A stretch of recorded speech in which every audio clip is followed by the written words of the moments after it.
Perder la libertad, pienso que es una de las cosas más espantosas que nos puede ocurrir.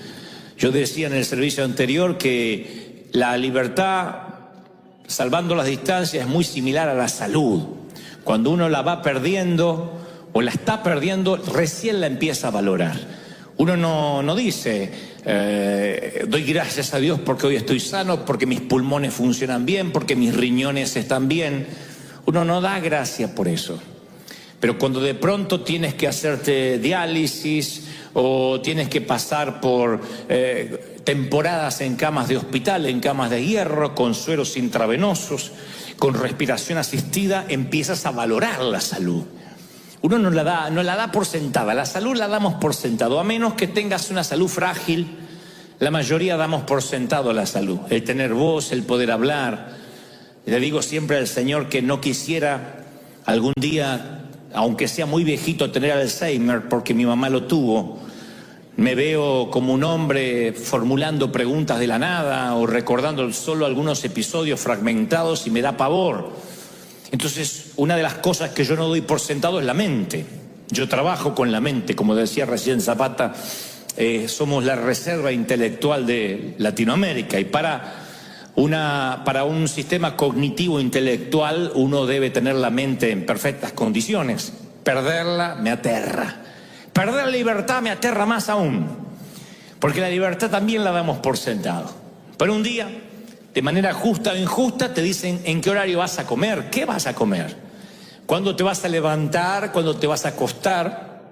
Deciden por tu vida qué vas a vestir, cuál es la última ropa que te vas a poner. Y ahí uno se da cuenta que esas cosas nimias, esas cosas triviales como ¿dónde vamos a comer hoy? ¿Nos tomamos algo por allá? ¿Salimos al cine? Son lujos que no vas a volver a tener si te privan de la libertad. Mandela tuvo que aprender a convivir con esa soledad, con el infortunio de estar entre rejas por 27 años.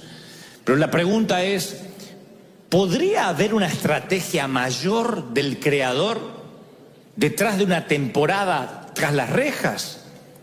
Mi pregunta es, sin esa prisión, sin esas casi 3 décadas, ¿se habría forjado este líder intelectual, refinado, cultivado?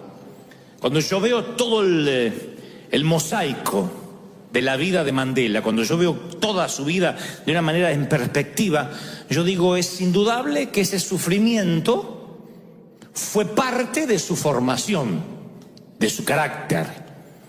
Si el maestro estaba obrando algo extraordinario en Mandela y para eso permite que este caballero pierda su libertad tras las rejas, a mí me lleva a otra pregunta, casi por carácter transitivo, es, ¿no será que este también puede ser un modus operandi de Dios para muchos de nosotros?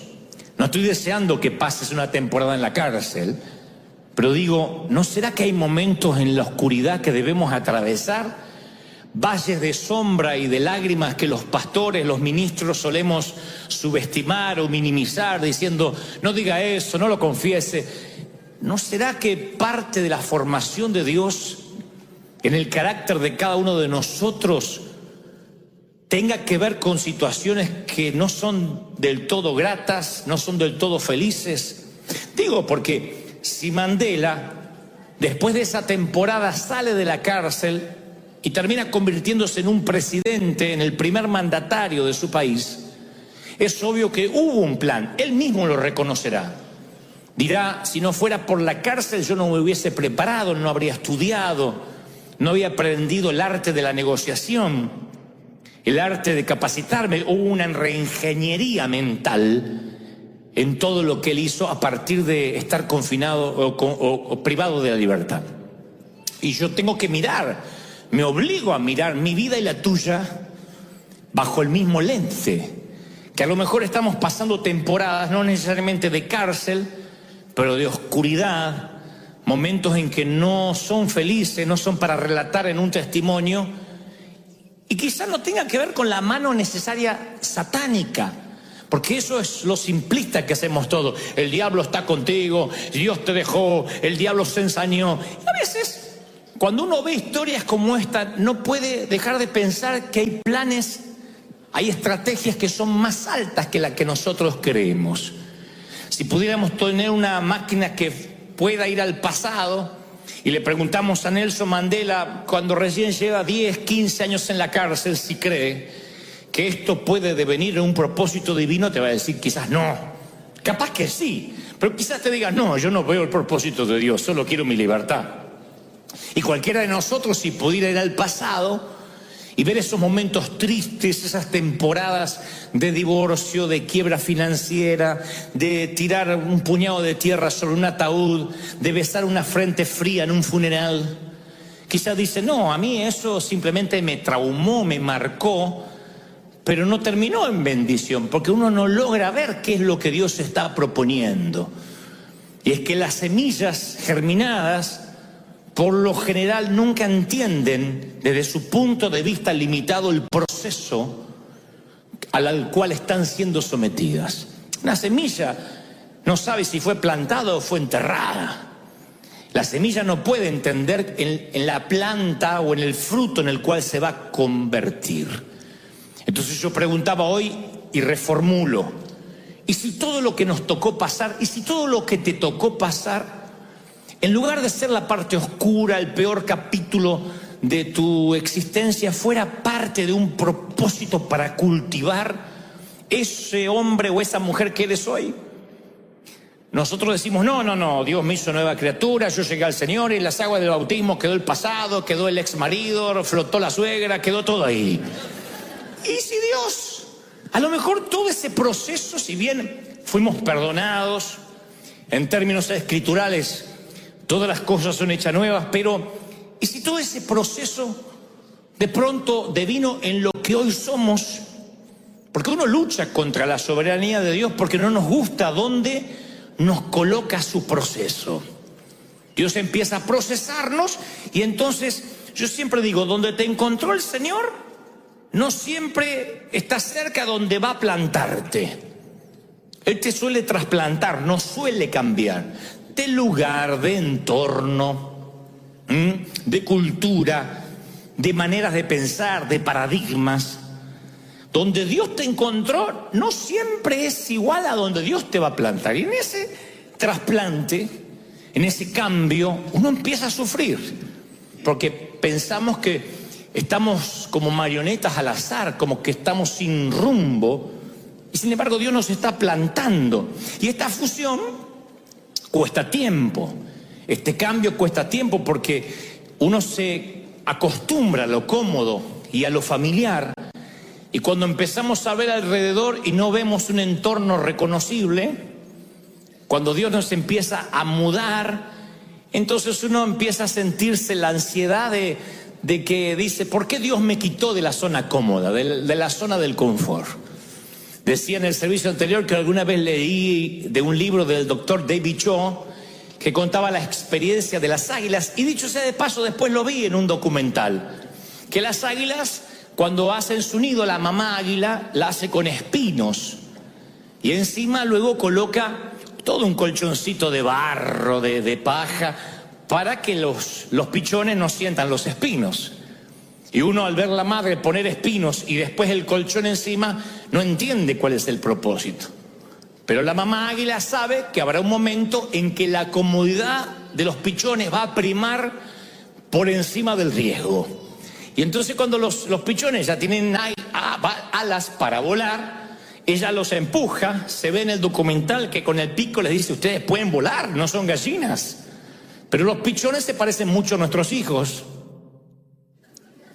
A los mamuts que dicen, yo me quiero casar pero tengo 42 recién y no sé si me van a mimar como mi mami que me hace la sopa. Entonces,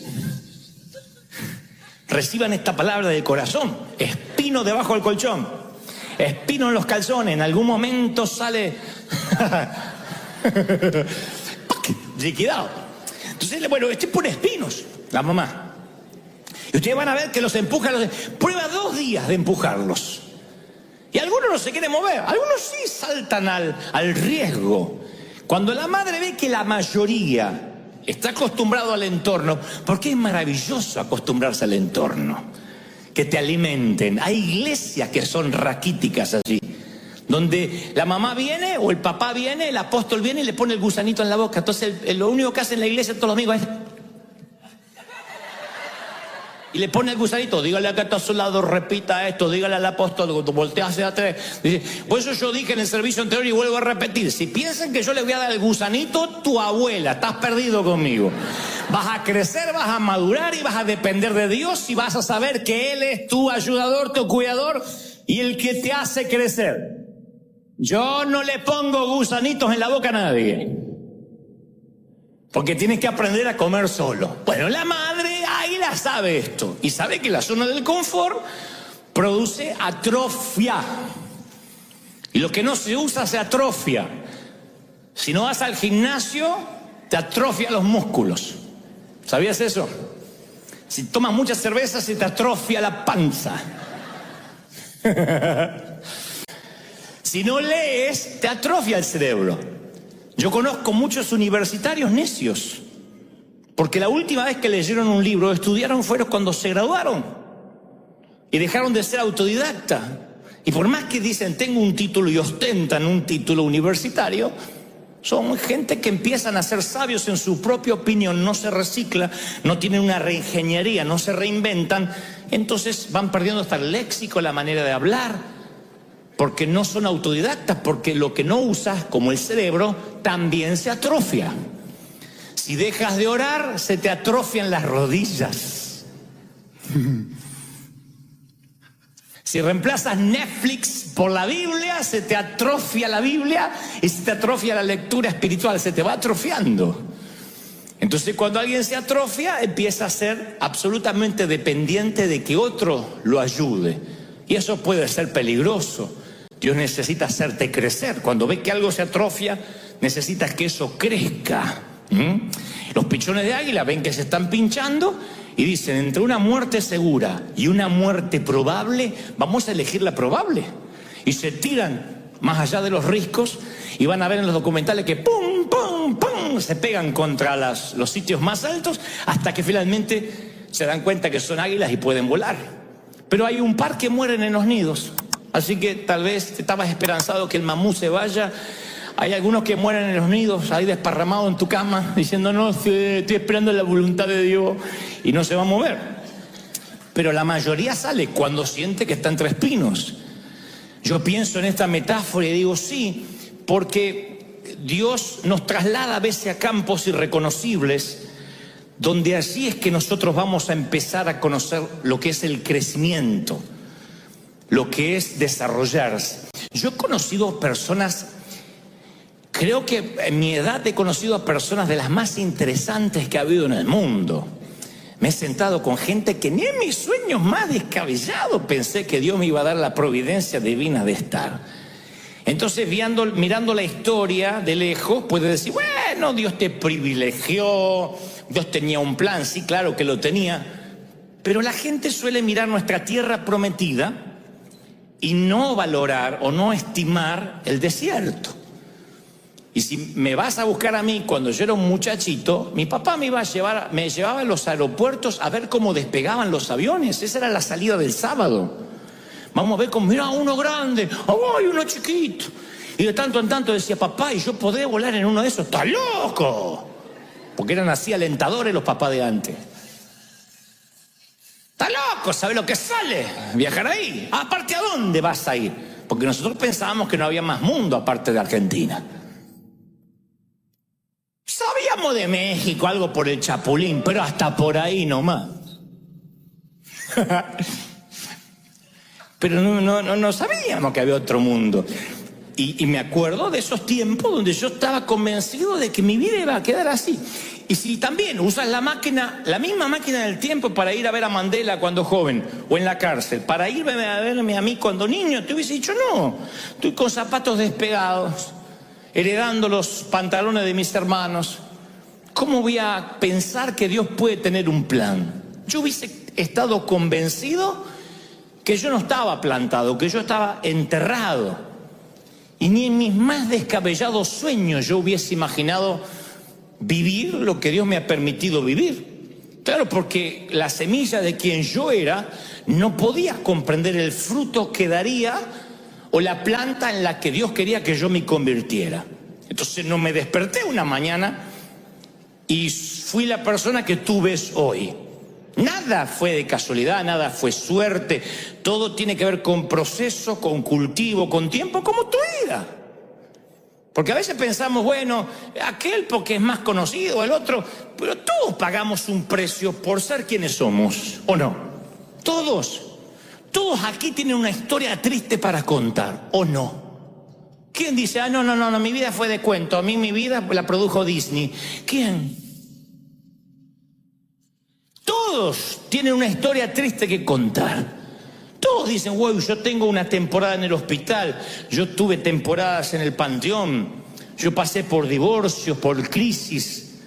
Lo que pasa es que las iglesias nos volvemos demasiado higiénicos, hacemos de la Biblia una Biblia aséptica, la higienizamos demasiado para decir, no, hay que vivir en victoria, está todo bien, nos ponemos caretas. Pero todos vivimos crisis, momentos difíciles. Lo que pasa es que en el proceso de la cuna a la tumba perdemos la autenticidad. Pero si pudiéramos realmente ser auténticos, todos pagamos un precio para estar donde estamos. Y pagaste un precio para tener hijos, pagaste un precio para no tenerlos, pagaste un precio por estar solo, pagaste un precio por estar casado. Y ese precio, ese costo, lo asumes como algo natural, pero tiene que ver con una línea, una línea de tiempo, tiene que ver con una línea de relato. O sea, tu vida no son una serie de cuentos cortos que no tienen conexión. Es una línea, es un relato. Dios sabe dónde ibas a pasar, dónde te ibas a criar, por una soberana razón, porque quería que crecieras. Lo que pasa es que Él no nos muestra los planos, y eso es lo que nos pone mal. Es posible que ahora mismo estés pasando una temporada difícil y te cuesta conectar los puntos. Dice, ¿y esto en qué me va a servir? Cuando teníamos nosotros que compartir la misma fruta, una mandarina para 4 hermanos, y me decías, ¿con esto vas a aprender algo? Yo decía, ¿qué voy a aprender con esto? Nada. Es como el que está en una sala luchando contra el cáncer, no puede entender que algo va a aprender. Pero después, cuando somos enredaderas fuertes y miramos hacia atrás, nos damos cuenta que lo que parecían ser accidentes, infortunios, es lo que nos forjó al ser el hombre que hoy somos, la mujer que somos. Es como que Dios sentaba bases y después volcó el concreto para empezar la construcción. Pero uno no se daba cuenta. Uno maldice donde nace, el entorno, pero es porque el maestro no nos permite ver los planos. Él dice, tú confía que yo trabajo. Nunca pensé yo que Dios iba a trabajar conmigo, que estaba trabajando conmigo. De verdad. Cuando yo voy a cualquier país le digo, ustedes no se comparen conmigo. Nunca van a ser como yo, porque ustedes son más aventajados que yo. Van a la universidad, pregunto siempre, ¿quiénes aquí tienen estudios terciarios? Y la mayoría. Digo, yo no terminé la escuela secundaria. Entonces no me digas que te vas a comparar conmigo, porque yo tuve más desventajas. ¿Quién de aquí tiene síndrome de Asperger? Y la mayoría no. Bueno, entonces no te compares conmigo. Porque cuando uno está luchando con síndromes, con problemas, con traumas, tiene que abrirse paso y pagar un precio mayor. Lo que pasa es que yo no sabía que yo era una semilla y Dios estaba trabajando. Yo pensé que Dios me había abandonado. Desde aquel niño que la maestra, porque las maestras de antes eran tan sutiles, desde aquel niño que la maestra me dijo en 4º grado, pero Gebel, usted es tarado, que no puede dar una lección oral, y que yo me oriné frente a todos. Desde aquel niño, y en ese entonces no era que ibas a tu casa y decías, la maestra me llamó tarado, y la mamá quería incendiar el colegio. Eran tiempos que la mamá apoyaba a la maestra. La maestra me pegó, algo habrá hecho. Fin de la charla. Y yo me acuerdo que de aquel niño que dijeron tarado frente a todos, a este hombre que a veces voy a un país y hay un presidente que me quiere ver Y Dios sabe que no estoy contando esto con petulancia. Dios sabe el corazón con lo que lo cuento. Yo digo, esto tiene que ser un error. Y Dios me muestra que no, que hubo un proceso en el medio, que hubo un trato para mi carácter, para pararme, para enfrentar la vida. Un líder, alguien con carácter, no nace de la noche a la mañana. Cuesta 30 años un éxito de la noche a la mañana. Las 10.000 horas de vuelos se adquieren ¿cómo? Volando. Nadie puede ser un piloto con 10.000 horas de vuelo sin haber volado. Entonces ese desierto nos va capacitando, como a nosotros como iglesia. Cuando éramos un grupo de dependientes de los anglos, no hubiésemos nunca podido comprar este lugar. Pero Dios nos metió en un proceso, que afortunadamente no fueron 40 años, pero un proceso de desierto. Moisés saca toda la muchachada de Israel, de Egipto. Esos muchachos eran esclavos. Si uno va a ver las leyes de salubridad que Dios les dio, hasta dio leyes de higiene, de cómo tenían que bañarse, cómo tenían que higienizarse las mujeres, porque eran animalitos, eran esclavos, sin dignidad, sin futuro. ¿Cómo Dios iba a hacerles conquistar la tierra prometida tan rápido en 3 meses, que dice que lo que se presume en meses hubiesen llegado a Canaán? Pero lo estuvo dando vueltas por el desierto en un proceso que si tú fueras a preguntarle, ¿van a alguna parte? Te diría, no, yo ya vi ese médano 10 veces. Para mí que Moisés no está en su juicio cabal. Pero cómo Dios transforma esclavos en soldados sin pasarlos por el crisol. Los transforma de la misma manera que transforma Mandela, 27 años en la prisión en la isla Robben, para que sea ese hombre que después el mundo conoció. Lo que pasa es que cuando uno está en el proceso no sabe que está haciendo historia. Yo siempre digo que la vida es un trayecto de 3 días. El día de la cruz, el día que uno está en la tumba, muerto, y el día de la resurrección. El día 1 uno lo reconoce, el día 3 también, el día 2 uno nunca sabe que lo está viviendo. Cuando estás muerto y te cierran la piedra, uno no se da cuenta que es parte de un relato. Uno dice, ya está, me morí, se terminó, me divorcié, me separé, me dejaron, vino la suegra a vivir conmigo. Uno dice, es mi muerte para siempre. Uno no sabe que está en un relato, pero Dios dice, confía que yo estoy trabajando. Y hay momentos que Dios ve que nos empezamos a atrofiar. Los creyentes nos atrofiamos. Los ministros nos atrofiamos. Empezamos a repetirnos a nosotros mismos. Dejamos de crecer. Y cuando uno deja de crecer, Dios tiene que enviar nutrientes para que crezcamos. Él sabe que a través de la muerte viene la vida, entonces el labrador tiene que mandar fertilizante. Por eso yo le puse a este mensaje un título para que no te lo olvides. Es un título teológico para que sepan cómo se ponen títulos intelectuales. Estiércol para crecer.